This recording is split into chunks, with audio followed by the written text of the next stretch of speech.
Namaskar, I'm Ashok Vyas, and this program, Inside Tonight with Ashok Vyas, is specially useful and it helps us make sense of what is happening around you with the help of our panelists. And today I have the pleasure of welcoming someone who is very, very alert, agile in understanding what is happening, especially with India in our lives, I must say. Let me have him on the screen and I'll take the liberty of saying something more about my friend Vibhuti ji. Namaste, Vibhuti. Namaste. Namaste. Namaste. So, welcome back from India. You were in India and you participated in one of the session at Chennai for G20. We will learn about your experience, and you are following the visit of Congress leader Rahul Gandhi in America. We will talk about that also. There are various reasons why we should pay attention and understand the nuances that are part of Rahul Gandhi's visit, which some people term as successful in terms of the number of people who have gone to hear him. Some people feel it is controversial based on his statements. But let's go to India with you. How was your visit and experience of participating in G20? Thank you, Ashokji. Namaskar to all the viewers of ITV Gold and Ashokji's program. Yes, I have been on ITV long time, ran my own show, so it is a special privilege to be back with you.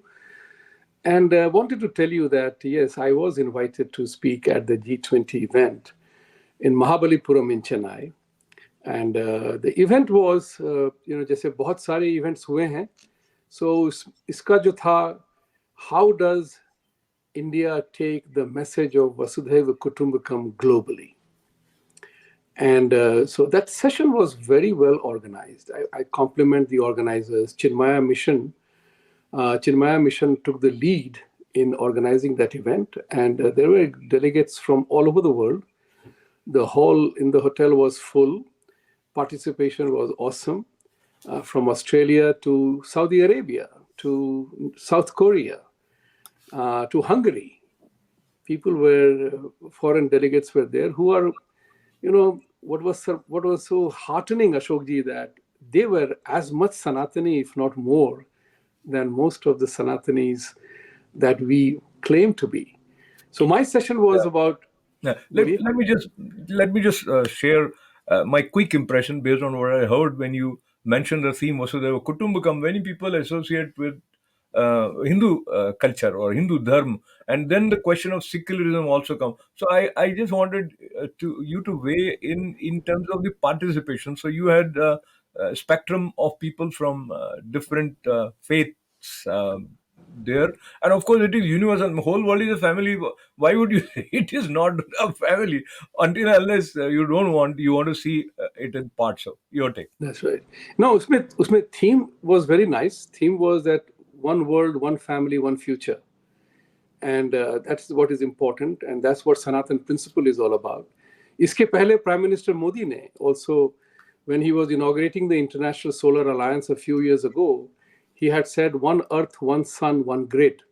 So जो family का जो concept है ना वसुधैव कुटुंबकम में इसका जो है बड़ा इंटरेस्टिंगली ट्रांसफॉर्मेटिव डेफिनेशन भी हो रहा था वहाँ पे because this is as a planet Earth we are all the same, we are living in the same world, and it was very interesting. And I was mentioning in my conversation that we as individuals, we have to become our own pravaktas and our own pracharak of this concept. This concept has existed for thousands of years, ever since Sanatan Dharma has been in place.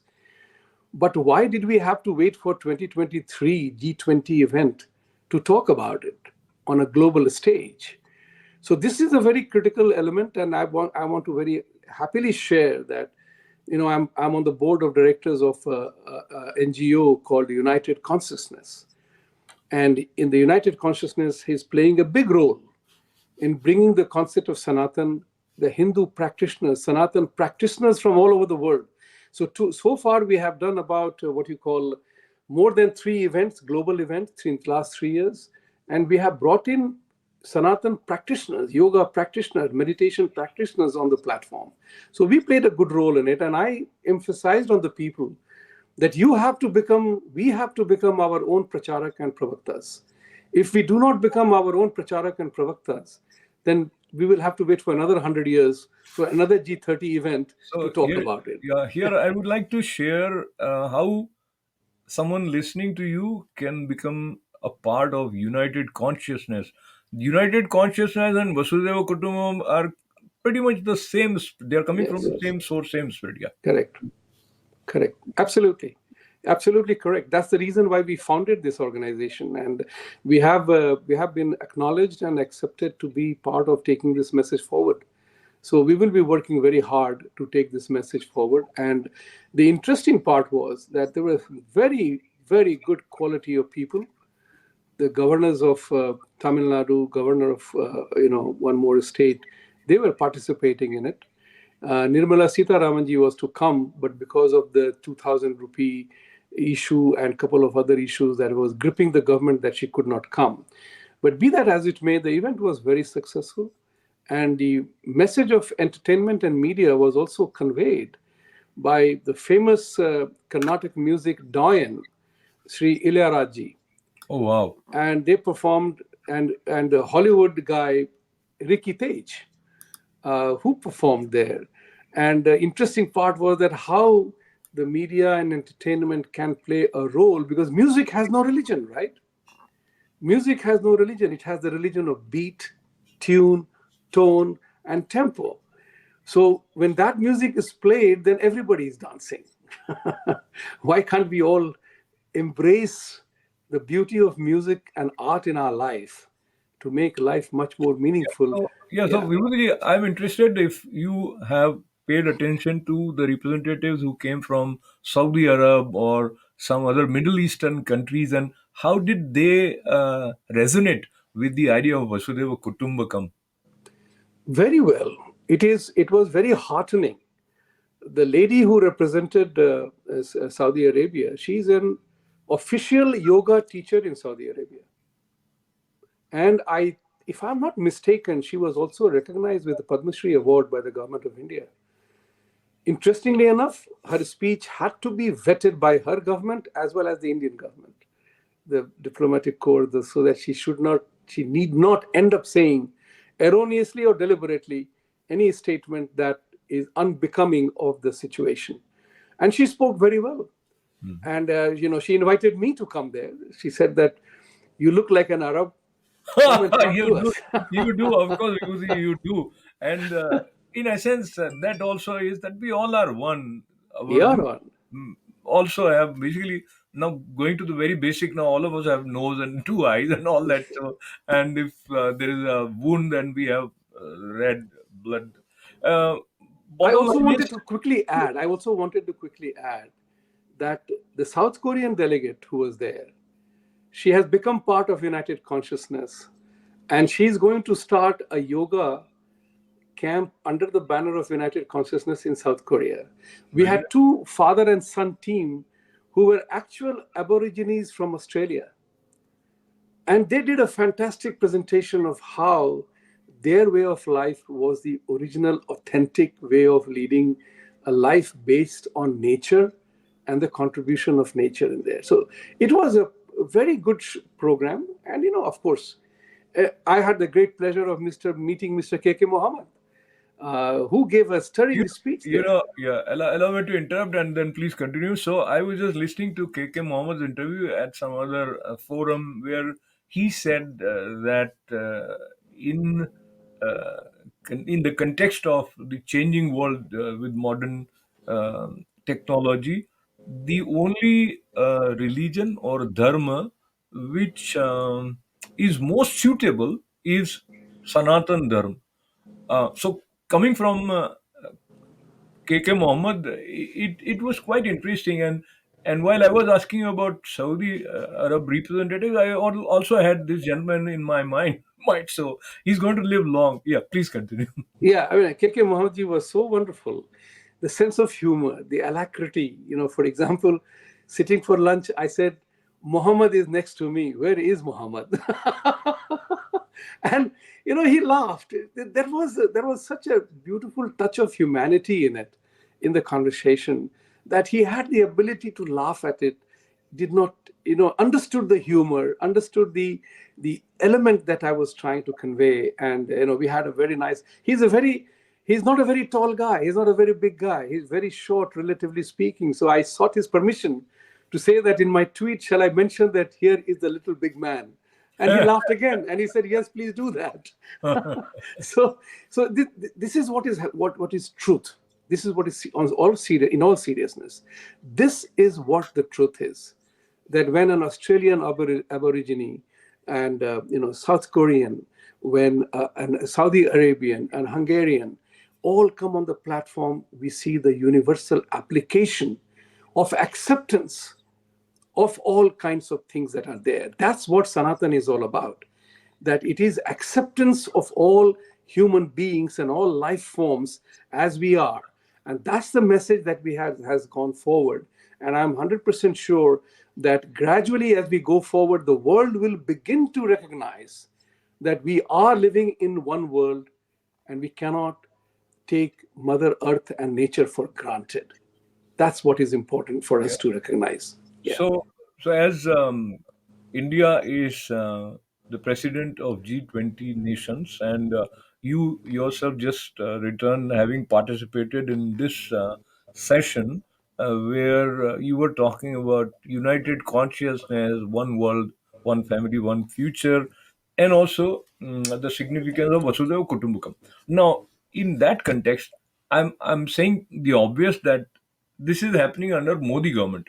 So the reference of unity not limited to India's geographical limit, this is one world, one family, one future. So where do you see that Modi government is working with a divisive agenda as was conveyed to American audience to by Congress leader Rahul Gandhi repeatedly on various forums? So is he uh, looking at a different India, and what you are talking about, it is a different India. What is the the reason that results into such expressions by such a learned leader and to away from India? That's a very, very important question, and I think every listener and viewer of this show and otherwise must pay due attention to that. That this is the first time ever a former member of parliament, deemed as leader of the opposition by all the foreign media, was openly criticizing the Prime Minister of India, national policies of India, the social conditions of India on a foreign land. Ashokji, it is not in my living memory. I have never come across any American senator, congressman, or leader going to India and criticizing his own president or the US policies. On the contrary, they defend it. On the contrary, they try to spread their values. My question to Rahul Gandhi is only one. What were you drinking? And what was your purpose that you were here? So now one thing we know, I mean, these are all facts. He was backed, supported, endorsed, and virtually taken around by one prominent organization called Indian American Muslim Council.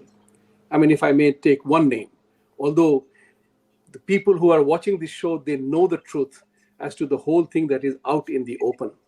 Rahul Gandhi did not mince his words.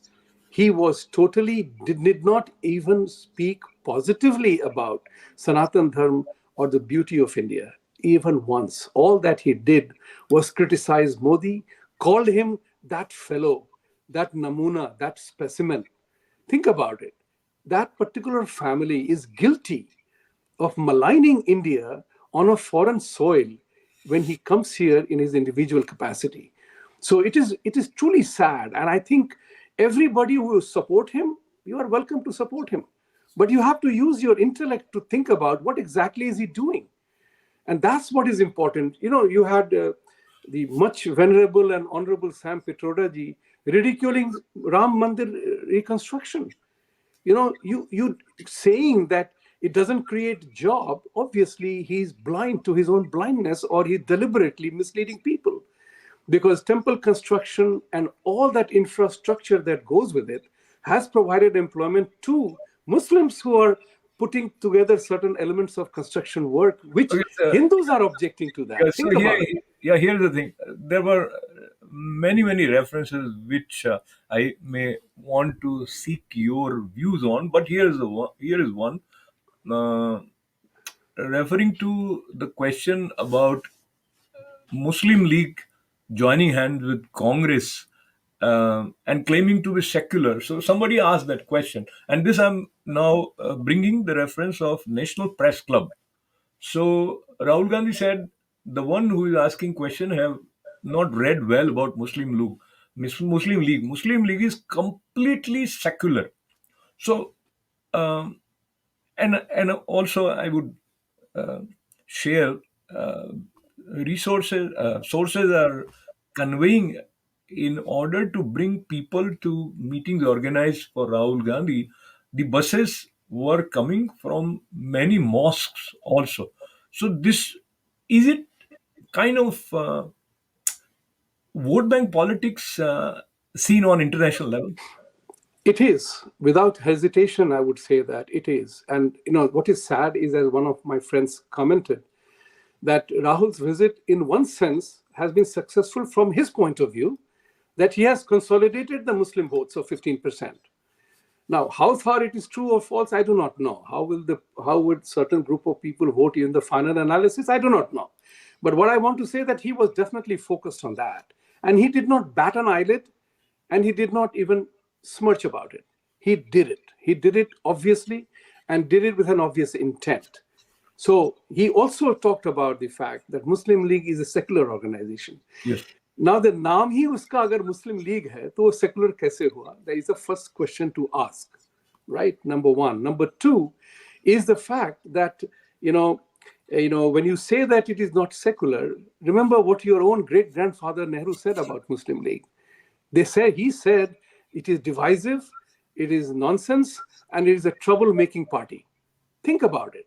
कितना degeneration हुआ है in the thinking and analysis of within the family itself, that the great grandson doesn't know what he's talking about. So either he is misleading or he is lying or both. And that's what his supporters must bear in mind. So my thought process is very simple, that Congress party was formed by the British. This is also important to understand the history of it.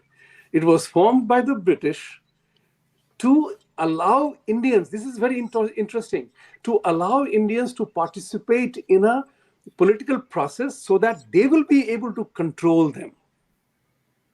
That's what's important. These people have continued that tradition. The British managed to control who becomes the president of Congress party, allowed so-called internal elections, but in a very vital moment, 13 votes went to Sardar Patel, 1 vote to Nehru. And Gandhi ji did the Anshan and all the dramabaji and denied 13 votes to be subsumed by 1 vote. That also speaks for the Hindu mind. How easily we give in to somebody's cantankerous attitude. This is what our opposition takes advantage of that. कि हिंदुओं को तो मार सकते हैं, ठोक करके उनसे मनवाया जा सकता है. That's the point which he's taking, and here he was playing the game. Just last minute, last sentence. Here he was playing the game. At the end of the day, the Hindu vote will always be divided between a Chettinad, Mudaliyar, warrior, Muthuswami, Singh, Thakur, Mishra, Vyas, Bhattacharya, Marathe. Lekin Muslim votes always are consolidated. That you saw in Karnataka outcome as well. And that's the gameplay when he's talking about that we will consolidate that part of it. So he's playing a divisive game, much worse than the British did. Much worse than the British did. And that's what people have to realize. What exactly is Congress Party's game plan? Think about it, Ashokji. They have exploited the Hindus. They have exploited the Muslims. I remember, to mention another show in this show, Rajat Gupta was interviewing Shashi Tharoor, Honorable Shashi Tharoor. And Shashi Tharoor talked about, Muslims are so suffering, economic backwardness and all that. And Rajat Gupta questioned him right away. The 60 साल तो आपके party ने rule किया है, तो वो क्यों सफर कर रहे हैं आज तक? This is what is important to bear in mind, Yep. that Muslims are also taken for a ride by the Congress party, yet even Sikhs for that matter. 1984 riots, who doesn't know that? Which Sikh will ever vote for Congress party? But that baffles my mind. Yeah. That is a subject matter to talk Now, about. I will interrupt to sort of Yes, share a couple of things, and that sure. includes there were occasions which were seen by Indian press as not complimenting India. That included use of Indian national anthem just for mic testing, and Yes, then it was yes. not played completely. Then there were occasions when Rahul Gandhi clearly was in sort of supportive mode for Sam Pitroda's questionable remark about Ram Mandir, but they continuously blamed Modi government for playing the divisive politics. And ये जो नफरत के बाजार में मोहब्बत की दुकान वाली बात है, तो मोहब्बत में तो लेन देन दुकान वाला ट्रांजेक्शन होता भी नहीं है। और ये जो नफरत का बाजार है, ये कहाँ से उनको दिखाई दे रहा है? पूरी भारत जोड़ो यात्रा में भी शांतिपूर्वक यात्रा रही, लोगों ने प्रेम दिया, तो नफरत का बाजार कहाँ था? ये सवाल कई लोगों के मन में होता है। But people are there who subscribe to his theory. And after Karnataka result, he also said it is a misconception in the minds of people that 2024 is easily going Modi way. And he says if you do the maths, when the opposition unites and even without anything they have upper hand, ऐसा कुछ under current Karnataka result के बाद में उनके confidence से आया था। तो मैं इसको छोड़ते हुए, क्योंकि कुछ लोगों को निश्चित रूप से सभी एक तरह से सोचे, ऐसा तो प्रजातंत्र में होता भी नहीं, होना चाहिए भी नहीं। So there are many people who are looking at prime minister Modi's leadership with critical eye, and that be there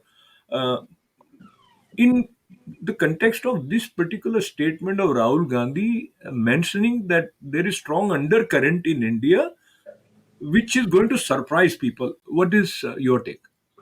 Look, as a, what also happens is that any kind of a democratic structure, when there is election to happen, as the saying goes, we know in America they say that 7 days is too long a time in politics, right? So election is in 2024, but the match or the viciousness has started. So he's banking upon, based on Karnataka experience, that Hindu votes are always divided. I, I made reference to that earlier on. So they are trying to consolidate. They will break away votes. Their percentage calculations will happen. That how many Vokaligas and Lingayats will vote here and there. And they are also clearly indulging in the freebie politics. The freebie politics, कि हम आपको ये दे देंगे. There's a very nice sentence in, and we know the chaos that is happening in Karnataka right now. So they promise free electricity, but they have increased the electricity rates for everybody. Because eventually, when you promise something for free, the conscious people, the aware people, the educated people, and not so educated people have to realize किसी न किसी की तो उसको भरपाई करनी पड़ेगी. Where is the money going to come from? So Karnataka, they have raised the electricity rates to provide free to some. This is the game that they are playing. People easily get swayed by freebies. And I think election commission will come on this heavily, because you cannot promise something that you don't have or you can't give. And you have to also disclose where is the money going to come from, the cost of giving free. There is a thing of costing. Everything costs money. Everything costs effort. Where is that going to come from? So I think people will be able to see this, and Karnataka thing. So he has his calculations. So one He last thinks there will be a surprise. All right, let's wait and see. Yeah. So one last point I want to make is while beginning his address at the National Press Club, he remembered that his grandfather or Jawaharlal Nehru ji came, then his nani hui, no, his dadi ji, Indira Gandhi ji came, then his father also came. Now he is here. So he began on the parivar sort of trajectory, and then all three came as prime minister. He didn't come as prime minister. That is one question. So he was continuously blaming the current government for eroding democracy in India.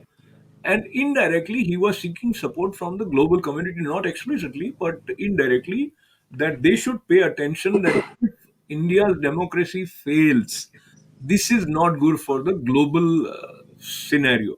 So, which sounds quite strange because he himself, not being president of Congress, on what capacity one he is addressing it, and so your take on, especially the blame that was consistently repeated at various forums regarding India going away from democratic pattern under Prime Minister Narendra Modi. I'm very happy to tell you that if you noticed today only, the Yes, US State Department people totally debunked Rahul Gandhi's claim. They also said that democracy is thriving in India and they have no problem. That we will discuss our differences is one matter. That we will raise issues is one matter. But India is a thriving democracy. So Rahul Gandhi should, to use the American slang, shut up. Actually, he must know when to shut up. But here is the important point. You brought in a very important point that and his entire clan, from Nehru to him, have addressed National Press Club, and this was the only joker who did not address the thing I as a would prime object minister. to, sorry, I would ठीक है. object to, Joker is a very important element in a circus, by the way. He yeah, but entertains people. yeah, He entertains people. It's like a Joker is an ace of ace cards in a pack of cards. So remember, I'm not insulting Joker. I'm talking about the element here. He no, is no, not in the capacity of the prime minister or president of the nation. He is in an individual capacity. Rahul Gandhi, in my opinion, suffers from a serious psychological disorder. And I'll explain what I mean by that. He is not as he doesn't have the gravitas that Nehru had. He doesn't have the charm and ruthlessness and leadership which Indira Gandhi had. He doesn't have the charisma and the wisdom and alacrity which his father had. And they were all prime ministers. He has not.